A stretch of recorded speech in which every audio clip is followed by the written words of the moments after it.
Ante todo les pido disculpas, hace rato que quería entrar, pero estaba en una reunión con los tecnólogos que están en las muestras COVID, en una cierta discusión por los horarios, las cosas, ya, bueno. Entonces, empezaremos. En este aspecto de lo que ya hemos hablado de algunas de las anemias, también explicar a qué llamamos nosotros policitemia. Las policitemias es el incremento del recuento de eritrocitos, ¿no?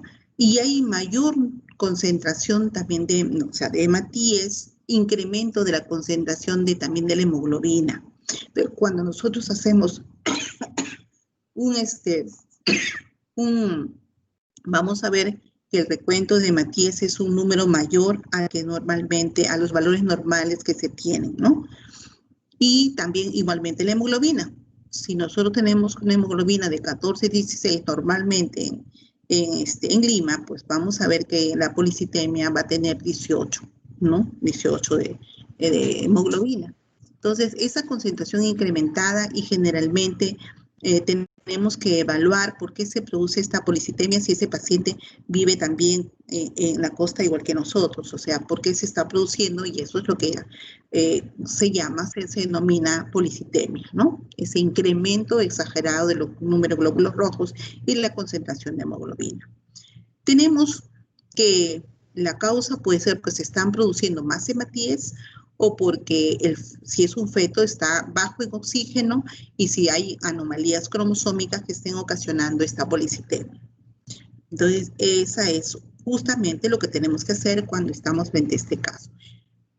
Y hay, claro, se puede decir policitemias fisiológicas a aquellas personas que viven a altura, pero no todas las personas que están en altura, ¿no? Ya se sabe que ya tienen un índice mayor, pero si estuvieran al nivel del mar como nosotros y tenemos con ese incremento, esa es la policitemia real.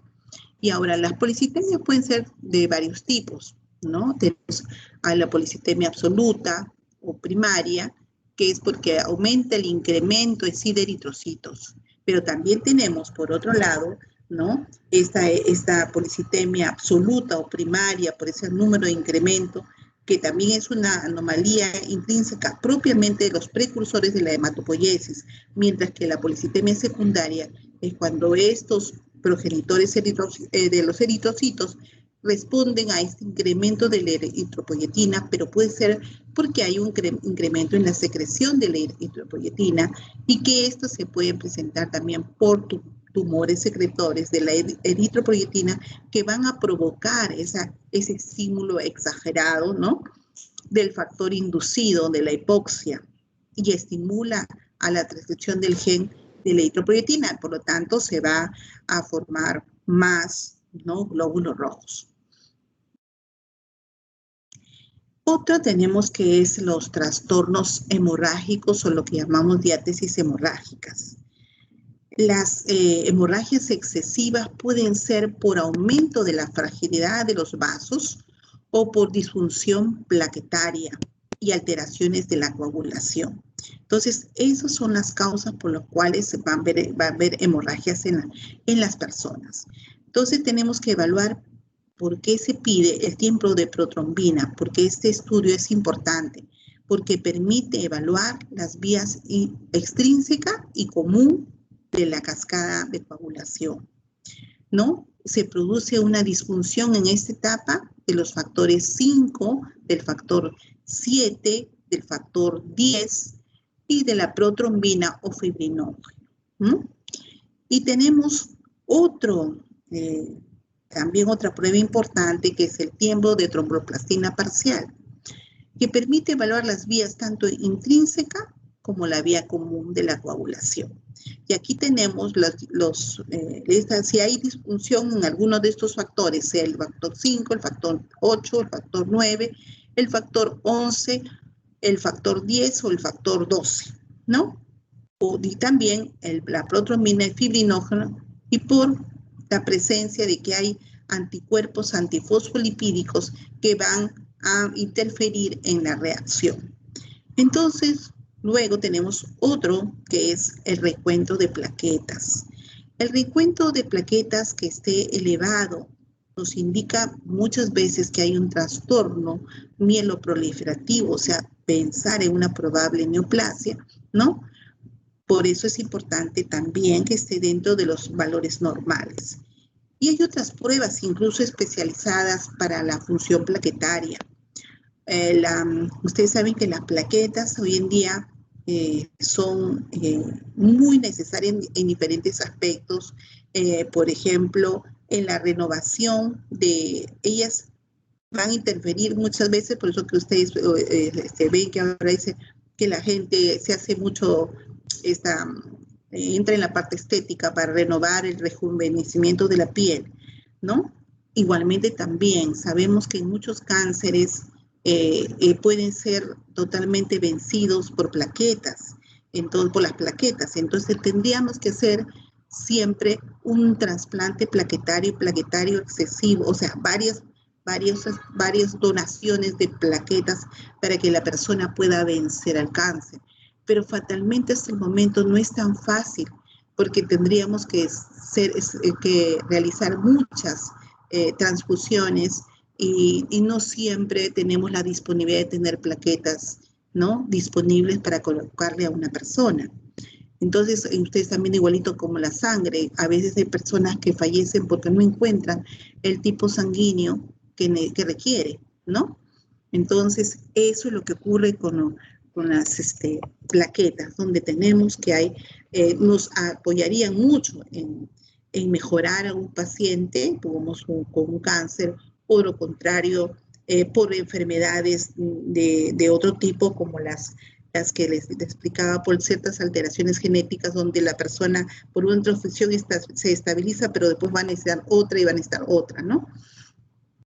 Entonces, luego tenemos que las vías de coagulación son dos, hasta tres se puede decir, porque es la vía extrínseca y la vía intrínseca y es una vía común, ¿no? La liberación de los factores en la primera vía, la vía extrínseca, es liberación de factores tisulares, dentro de ellas la tromboplastina tisular, y la vamos a explicar después cómo es esta cascada.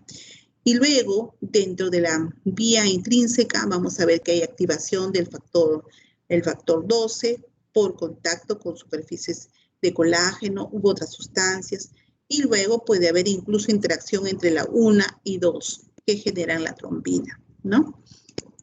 Entonces aquí vamos a ver en la trombopoiesis, vamos a ver que hay realmente, se dice 13 factores de coagulación, pero no hay todos. Tenemos que aquí dentro de los 13 factores hay un factor que falta, que es el factor 6, el que no está asignado hasta el momento con ninguna importancia o denominación.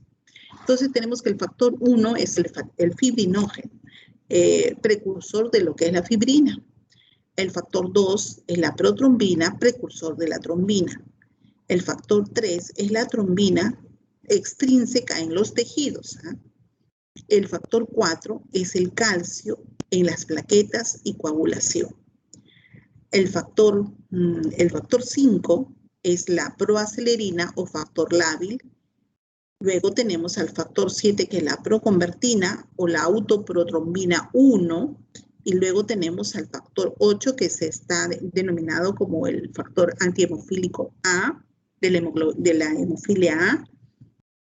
Y luego tenemos el factor 9, que está también considerado como el factor antihemofílico de grupo B, ¿no? Y luego tenemos el factor 10, que es el Stuart-Prower, que también es un factor donde confluye ahí tanto la vía intrínseca y extrínseca en el momento de la cascada de coagulación. Luego tenemos que el factor 11 es un antecedente tromboplastínico del plasma, y el factor 12 es el factor de Ageman, ¿no? El factor 13 es el estabilizador de la fibrina, ¿no?, de la fibrinasa o la fibrinoligasa. Entonces tenemos que ahí están los 13 factores de la coagulación, ¿no?, que son muy importantes en todo este proceso, ¿no? Entonces vamos a ver.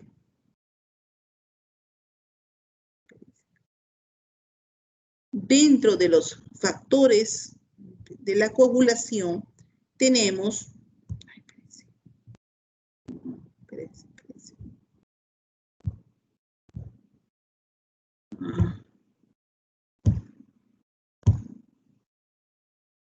acá están los factores, ya.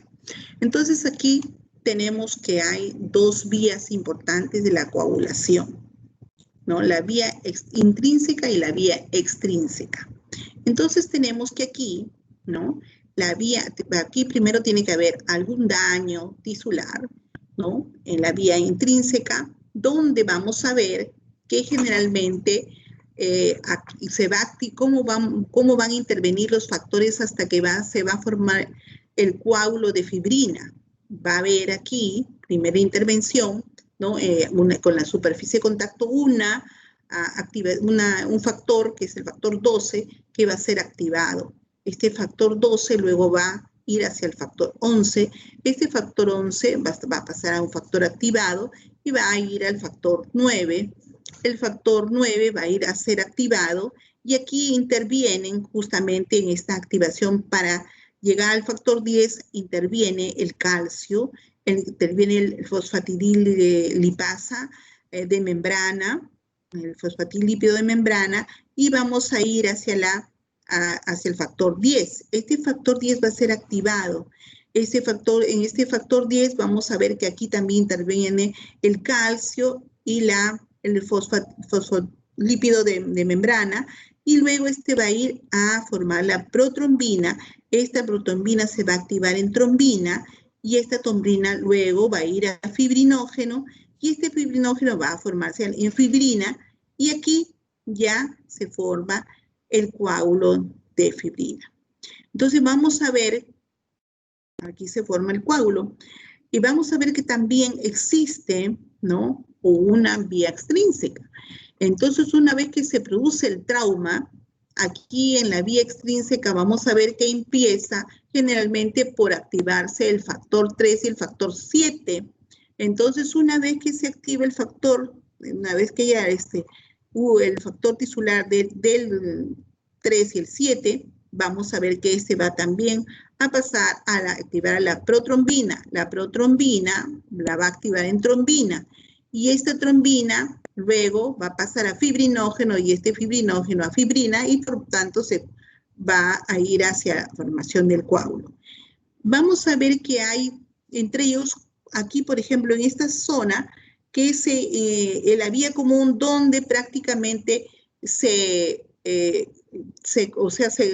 unen casi la vía intrínseca y extrínseca, que es en esta zona del proceso, ¿no? Desde el factor 10 está la unión para son 7 pasos o 7 factores que intervienen en la vía común, ¿no? Entonces, ahorita los vamos a retroceder porque estaba ahí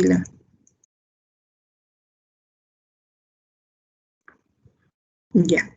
Entonces, dentro de las alteraciones o de las hemorragias, hay una clasificación de alteraciones hemorrágicas, como es la púrpura trombocitopénica idiopática, que es una enfermedad de origen autoinmunitario, ¿no?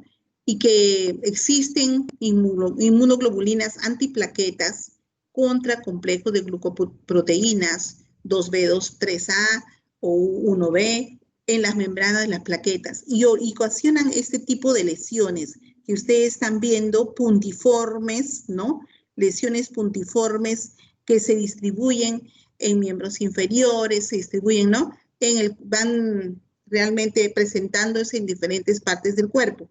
Y cuando un paciente viene con hemorragias o petequias, al comienzo pueden ser, por eso tenemos que diferenciar cuando son petequias, cuando son ya equimosis, ¿no? Y cuando son hematomas. Entonces vamos a ver que estos pacientes que van a presentar petequias, ¿no?, en la piel, distribuyéndose en los miembros superiores, inferiores, y también vamos a ver que pueden presentar epístasis, o sea, sangrado nasal. También puede haber sangrado de las encías, ¿no? hemorragia o traumatismos menores. O sea, al pequeño golpe, hay personas que al pequeño golpe ya se hizo una zona de hemorragia. O también presentarse hemorragias intracraneales. ¿Ya? Entonces, es importante que tenemos que preguntar cómo es que se ha producido la lesión para poder buscar la causa de poder darle tratamiento. Entonces, hay alteraciones como equimosis o como hematomas, que pueden ser por golpes, ¿no? Traumáticos, una superficie dura, ¿no? Sobre una superficie muy dura, al impactar sea un miembro superior, inferior, un fragmento, va a haber una zona de hemorragia y que esta puede mantenerse prolongada, ¿no? Las deficiencias hereditarias, vamos a ver que afectan generalmente a un único factor de coagulación, factor 7, ¿no? Factor 9, ¿no? Entonces tenemos factor 8, bueno, entonces afecta un solo factor. Por ejemplo, eso lo vamos a ver en las hemofilias, ¿no? Y vamos a ver que también hay deficiencias de otro factor que es el de von Willebrand, que es un trastorno hemorrágico también hereditario que se presenta generalmente en varones, ¿ya? Pero eso vamos a ver que también todos estos trastornos de la coagulación pueden ser que sean hereditarios o pueden ser adquiridos, ¿no? Si están por la vía congénita, vamos a ver que es porque hay deficiencia de algunos factores de coagulación, o hay deficiencia de la vitamina K, o hay enfermedades hepáticas que condicionan a tener el problema de alteraciones de hemorragias o microhemorragias pequeñas. Tenemos otras que pueden ser adquiridas, pero ¿por qué? Porque ya anticipadamente sabemos que proviene de grupos familiares porque padecen de hemofilia, ¿no? Tanto la hemofilia A como la hemofilia B. Hay que clasificarlas frente a qué tipo de hemofilia estamos. Entonces, la hemofilia es un proceso en sí, es toda una enfermedad hereditaria del trastorno de la coagulación y que están ligadas a cromosomas, al cromosoma 10, ¿no? Los tipos de hemofilia pueden ser A por déficit del factor 8 y B por déficit del factor 9 de la coagulación, ¿ya? Y vamos a ver que la hemofilia A es la más común por deficiencia del factor 8. Afecta a 1 de cada 10.000 personas y se debe a que hay un trastorno funcional plaquetario de la proteína o del factor von Willebrand, ¿no? Y sin embargo, esta proteína se une a un colágeno, ¿no? O glucoproteínas, que puede ser 1B, 2B, 3, ¿no? 3A, de la membrana de las plaquetas y, ¿no? Condiciona justamente a estos pacientes a un sangrado. La función importante de esta proteína es facilitar que haya adhesión plaquetaria a la colágena subendotelial para evitar que el sangrado continúe, ¿no? Hay varias formas, hay 3 formas clínicas, la tipo 1, tipo 2, tipo 3, ¿no? Algunas autosómicas dominantes, autosómicas recesivas. Sabemos muy bien que hay algún tipo, dentro de estas hemofilias, son transmitidas por la mujer, por la madre, pero la padecen los hijos varones muchas veces, ¿no? Entonces, la hemofilia tipo B es una deficiencia por el factor 9, a diferencia de la anterior que es por el factor 8. Afecta 1 de cada 100.000 personas. El gen de este cromosoma 10 en el factor 9. Ahí va a estar la alteración, ¿no? Entonces, dentro de los síntomas que tenemos, que el paciente va a presentar hematomas y va a presentar sangrados nasales o lo que llamamos epístasis y sangrado espontáneo incluso en otros órganos. Puede ser en el vaso, en el hígado, va a presentar sangrados sin lesión mayor, ¿no? Puede ser de repente un simple golpe, ¿no? Sin que este sea tan traumático porque son pacientes que tienen mucha facilidad por el sangrado. Entonces, vamos a ver que cuando estamos frente a estos casos de hemorragias, ¿no? Hay que hacer algunos exámenes y tratamiento. Tenemos que realmente estar frente a este paciente, hacer una buena historia, pedir su tiempo parcial de tromboplastina, pedir cómo está su recuento plaquetario, ¿no? El tiempo de protrombina, el tiempo de sangría, el fibrinógeno si está normal o no, si hay disminución del factor 9, si hay también algún tratamiento que esté recibiendo para generar estos sangrados. Sabemos muchas veces que los pacientes que consumen muchos antiinflamatorios pueden tener algunas discrasias sanguíneas, entonces tenemos que preguntar para poder orientar bien nuestro diagnóstico y poder determinar frente a qué paciente estamos y cómo le podamos apoyar en tratamiento y a mejorar su salud. Entonces, cuando se producen estas alteraciones que estamos viendo en las hemorragias, ¿no? Por descenso de las plaquetas o por alteraciones de estos factores, vamos a ver que hay otra enfermedad que tenemos que tomar en cuenta, como es la coagulación intravascular diseminada. Tenemos que esta enfermedad o este cuadro clínico final, porque es un cuadro clínico final que llega a un paciente, es porque realmente ya se han vencido muchos otros factores que hemos podido corregir en el camino y ya no ha habido solución, ¿no? No se ha superado. Entonces, cuando tenemos pacientes que generalmente no se ha llevado un buen manejo clínico en cuanto al tratamiento, o este paciente no es porque ha tenido un mal manejo, sino porque no ha contribuido al diagnóstico, ¿no? Es que va a llegar a ustedes saben que puede llegar a un sitio una paciente por un aborto, ¿no? Y muchas pacientes vienen y dicen, no, ¿usted se ha hecho alguna maniobra abortiva? No, siempre niegan las pacientes, pero cuando vemos a veces el desenlace que tiene es lógico, que para que el paciente esté en esas condiciones tienen que haber pasado varias cosas para que no pueda superar la infección, ¿no? Entonces, en la coagulación intravascular diseminada vamos a ver que fue realmente descrita y ya, ¿no? Con este nombre por Dupuy en 1834, donde ya lo determinó a un caso clínico que se le presentó como coagulación intravascular diseminada y se murió el paciente, ¿no?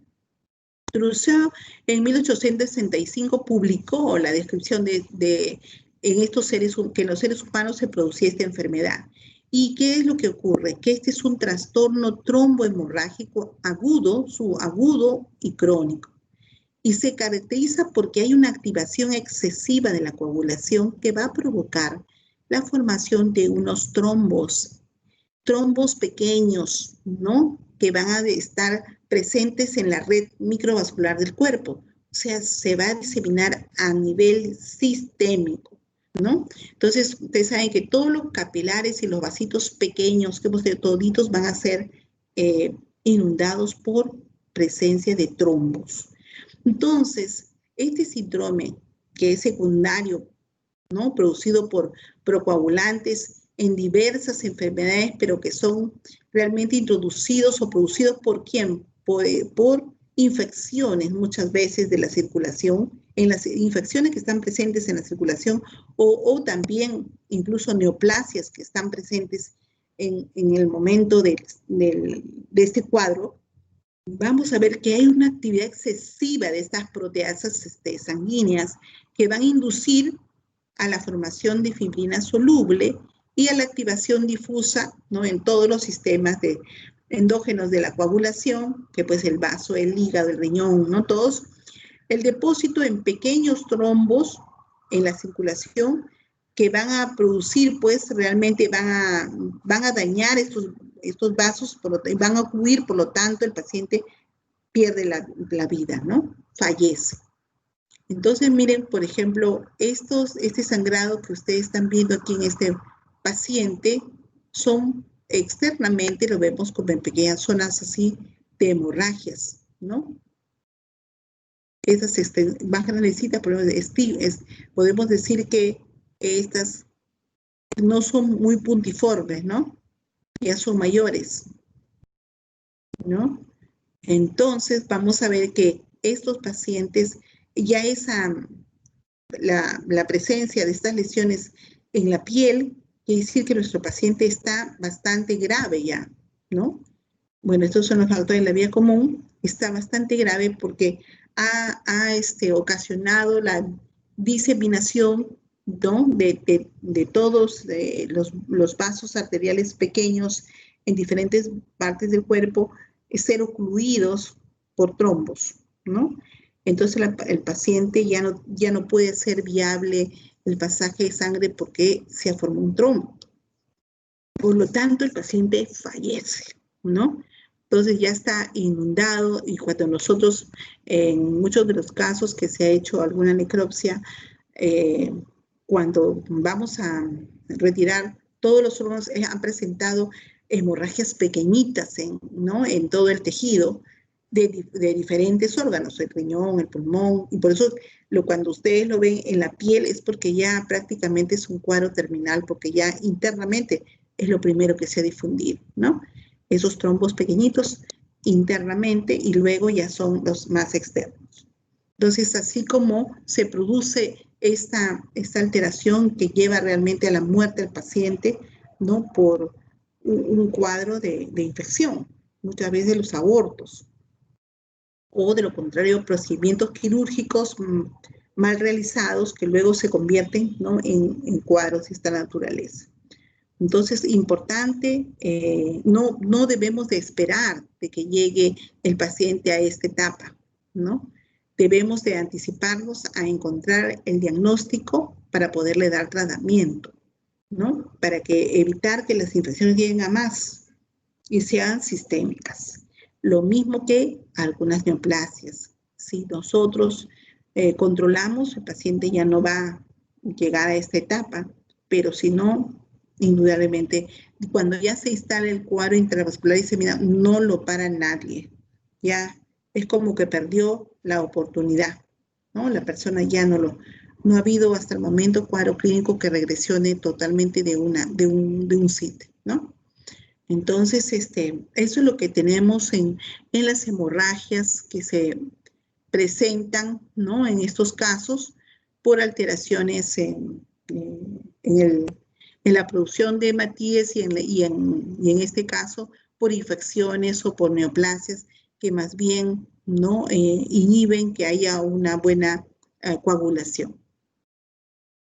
Entonces, esto en cuanto a las hemofilias, a la coagulación intravascular diseminada, que ya les conversamos, y en sí los trastornos que se presentan, ¿no? Por sangrados, ¿no? Entonces, tenemos que, yo más bien, ahí donde estaba el otro cuadro, el cuadro de la, no lo he bajado ese, esta chica me ha interrumpido. Ya, ¿aló? Sí.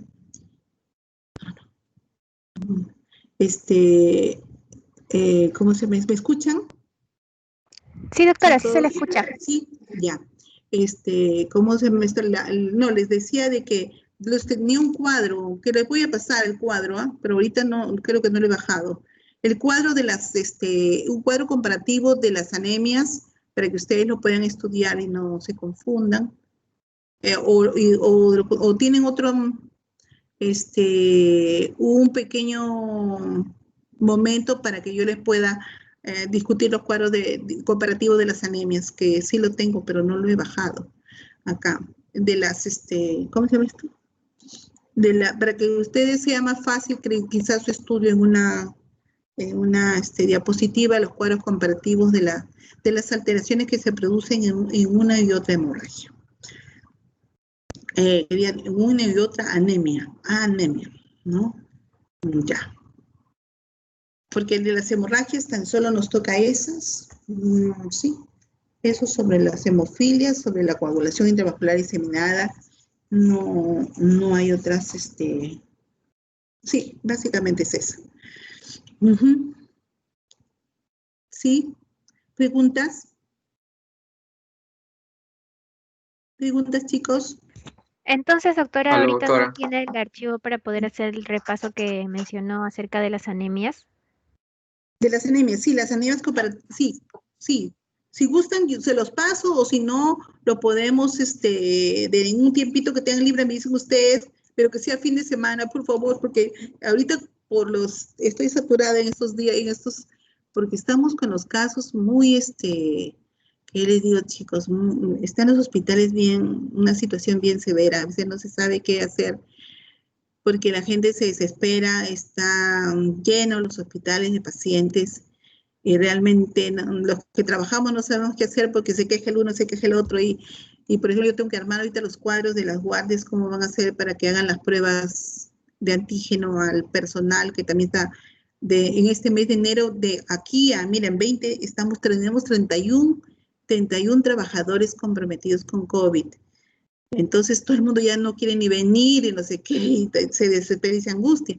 Entonces es así como si lo que estamos en laboratorio, la parte tenemos que soportar la demanda y tenemos que soportar la forma de ver cómo atender al público y también al personal que a veces ya por temores no quieren ni venir las personas a apoyarnos, ¿no? Entonces, por eso digo, fin de semana más tranquila porque yo pongo las guardias y fin de semana estoy más libre. Estoy más libre. Ya, doctora. Entonces, de todo caso, yo lo voy a coordinar con mis compañeros para ver si se puede de repente el día sábado. ¿Podría Sábado. ser en la mañana, doctora?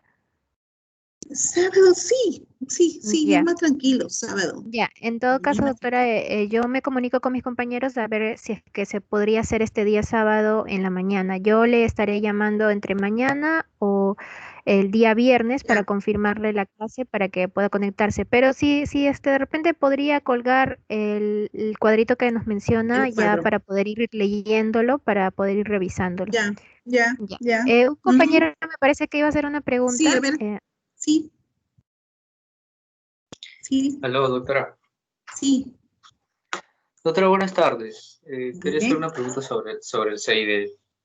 Cuando, por ejemplo, usted mencionaba que las causas podrían ser una sepsis Sí. y lo otro es la presencia de neoplasias. Dígame, ¿también existiría algún otro tipo de causa? Lo que pasa es que en mi caso yo he presenciado un CID, pero no fue por Ujú. ninguna de esas. Fue por la presencia de un óbito fetal. Pero no sé si es Claro, que, si es que habría otra predisposición o algunos otros tipos de causas que claro, predispongan al CID. claro. Es que está bien, es que el óbito fetal, justamente, ¿qué es lo que pasa? Como tu nombre lo estás viendo, óbito. Óbito quiere decir que ya está muerto, ¿no? Claro. Entonces, ya el cuerpo no está vivo, por lo cual está muerto. Entonces, al estar muerto, empieza la maceración y empiezan a hacer el rechazo. La persona misma, sus células rechazan a ese tejido que ya no tiene vida. Por lo tanto, se produce un cuadro inflamatorio y se complica. Y por eso es que hace justamente los abortos, los legrados, nos llevan muchas veces aquí, hemos tenido muchos pacientes que aquí han fallecido y a veces ellas que se han hecho ciertos abortos clandestinos y no han querido decir, no, han dicho, no, yo estoy mal, no, yo he estado, no he tenido nada, y al final de cuentas realmente maniobras abortivas lo que ha llevado a cuadros infecciosos y al final algunas han fallecido y otras a última hora han dicho, sí, me hice tal cosa, tomé tal cosa. Entonces, no, porque si la persona desde un inicio, por eso la verdad es muy importante, así sea, que le digo, a un médico más vale que le digan la verdad, sí, doctora, me tomé tal cosa, hice tal cosa, entonces ya sabemos cómo podemos abordar el caso, pero lo peor es cuando te dicen que no, y le puede costar la vida, como yo he visto muchas mujeres por decir que no se han hecho maniobras abortivas, dicen no, y al final mueren, ¿no? Mueren. Entonces, ese riesgo sí se corre, por supuesto, en los óbitos fetales. Sí, sí, muchos pacientes tenemos acá en el Pero, hospital. por Ujú, ejemplo, ¿y sí. a qué se debe que, es decir, o sea, hay pacientes que hacen un cuadro de CID en menor Ujú. tiempo y otros pacientes que hacen en un tiempo, es decir, pasado más de 6, 8 horas? Ah, sí, O sea, claro. Por eso, ¿a qué se debe ya, eso? Que a veces esas el son, 6D es en un claro, tiempo cortito y otro más largo. exacto. Esos son, como ya nosotros hemos visto, algunos factores de tipo, la parte inmunológica de cada paciente es muy importante, ¿no? Hay personas que pueden tolerar mucho tiempo de infecciones y otras personas en 2 o 3, ¿no? Horas o 4 horas se disemina y también depende de la gente, por supuesto, la gente infeccioso y rápidamente acá, por ejemplo, si a un bebé, un niño le coge una pseudomona, pues sabemos que se lo va a llevar en un 2 por 3, ¿no? Se lo va a llevar rapidísimo, pero son bastante contaminantes y hasta nosotros hacemos hasta barrido de microcultivo del ambiente, porque los otros niños que estén cerca también se pueden morir, se pueden contaminar con lo mismo. Entonces, parece mentira, muy importante también cuán tolerante es la persona o incluso guiar el tratamiento. Hay que conocer el agente lo más rápido posible para guiar el antibiótico. De repente le estamos dando un antibiótico que no cubre para ese germen, ¿no? No cubre para ese germen. Entonces, eso es lo importante de poder tomar las decisiones y por eso en la actualidad la importancia que tiene ya el diagnóstico rápido. O sea, de una vez determinar que para eso está apoyando la parte molecular. Entonces, en 2 horas puedo tener el agente causal de una neumonía o de cualquier otro. Entonces, rápidamente tú buscas el mejor medicamento, el mejor antibiótico, el más sensible para poderle administrar, ¿no?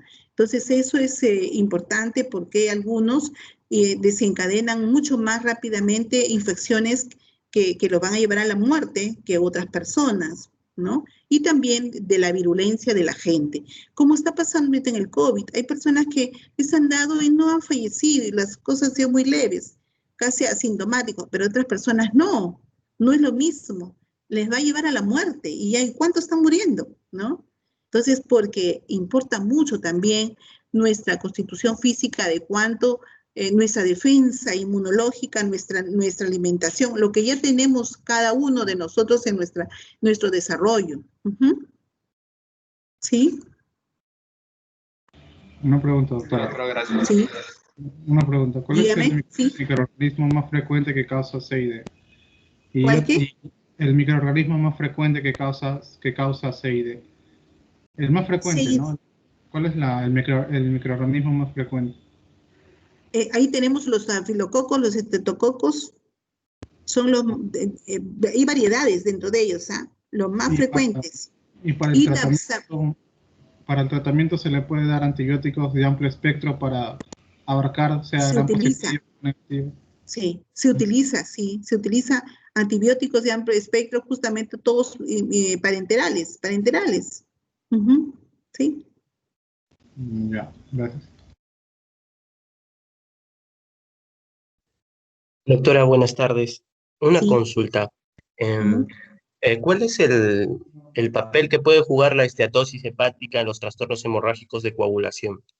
¿Hasta qué punto un paciente con un hígado graso puede generarnos alteraciones o se puede manifestar, también teniendo en cuenta que el hígado graso tiene sus grados, coagulación leve, Sí, moderada, sí. severa?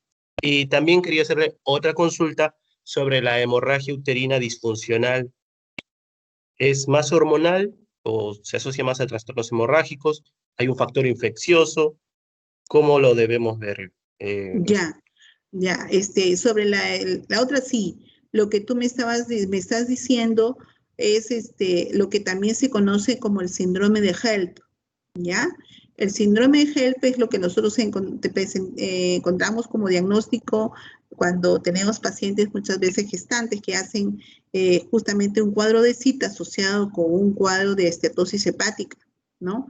Entonces, tenemos que tomar en cuenta que el hígado y el vaso son órganos vitales en estos trastornos de coagulación, ¿no? Entonces vamos a ver que estas pacientes, generalmente eso ocurre en muchos pacientes que vienen aquí gestantes que son gorditas, ¿no? Que tienen y ya traen una patología propia hepática. No va a desencadenar su cuadro igual que a otra paciente que no tiene ese trastorno, ¿no? Muchas de ellas se complican y el hígado es el que no responde realmente al apoyo de la evolución en todos los factores de coagulación y por lo tanto la paciente fallece y hace un SIT. Eso ocurre en el síndrome de HELP. Y luego me dices ¿qué otro? Lo otro fue sobre la hemorragia uterina disfuncional y ya. también, claro, eso. Ya. En las hemorragias uterinas disfuncionales generalmente ocurren, ¿no? Eso más que todo en las mujeres que ya están muy cercanas a la menopausia, hacen hemorragias uterinas en grandes volúmenes, ¿no? Pero son por problemas, por trastornos hormonales en sí, el cual motiva sangrados frecuentes que la va a llevar a la anemia, ¿no? Esa paciente la va a llevar a la anemia, porque ya se convierte en una anemia crónica. Entonces pierde en cada cierto periodo de tiempo, pierde cantidad de sangre. Entonces, a esa paciente, como ya está anémica, y la anemia que va a hacer, va a tratar de trastornar la función de va a ser casi una alteración de tipo sistémica, porque la paciente, al tener menos hemoglobina, va a ser más lábil a que tenga problemas infecciosos, ¿no? Va a haber casi hipoxia, ¿no? Porque no hay una adecuada oxigenación en los órganos, ¿no? Y entonces esta paciente puede llegar a ser un cuadro, ¿no? Severo de anemia, porque las hemorragias son abundantes. Ahora, hay que descartar que solamente no sea una hemorragia disfuncional, sino que muchas de ellas se asocian a veces a otras patologías, como son neoplasias de endometrio, o pueden a miomas, incluso a miomas, ¿no? Entonces, el sangrado motiva, porque en cada ciclo menstrual se va a activar todas las glándulas endometriales y también la del tumor, ¿no? Si es que es un mioma, así sea un mioma, leiomioma benigno, o sea, no estoy hablando de un cáncer, se activan también esos vasos sanguíneos y motivan sangrado, entonces el sangrado es mayor, no es el normal, ¿no? ¿Sí? Sí, doctora. Doctora, también encontré un signo clínico, creo, en los pacientes con síndrome de HELP, el que sienten picazón de la palma de la mano. Por eso que la otra vez un doctor me estaba comentando que si ves a una gestante al que tiene picazón en la palma de mano, tiene que ir de emergencia. ¿Es correcto eso? Sí, porque también sabes que muchas de esas pacientes que vienen, que son gorditas, también hacen diabetes gestacional, hacen trastornos de glucosa, y son las que justamente se van al síndrome de HELP. Por eso que nosotros decimos siempre que en una gestación la mujer no debe comer por dos, debe comer solo por ella, porque no en cantidad, sino en calidad de lo que comen, y el niño, su bebé que está en formación, va a aprovechar lo mejor de su dieta, pero no tiene que comer en exceso, porque hay mujeres que dicen, no estoy embarazada, tengo que comer por mi hijito, y comen de más, y al final se ganaron muchos pesos, y entonces, ¿qué sucede? Que al final terminan muy gordas para dar a luz. Ahí está el problema, ¿no? Tienen las complicaciones porque tienen un sobrepeso. ¿Sí? Gracias, doctora. Ya. Doctora, una consulta. Con lo que menciona mi compañera del síndrome de HELP, ¿usted lo considera que es frecuente eso del picazón de la mano? No en todas, pero sí puede estar presente. Sí, no en todas. Ustedes saben que las picazones o alteraciones a veces en las manos o en los pies se presentan en pacientes que tienen problemas de glucosa, también de diabetes. No solamente en el síndrome HELP. Ahora sí, es que estuviera claro, la paciente que ha dado luz y todo, ahí sí, ¿no? Pero en otros casos, hay otros casos en los que también puede estar ese signo presente y no haber tenido un embarazo, ¿no? No haber estado gestando. Ya, ok, doctora, listo, gracias. Ujú.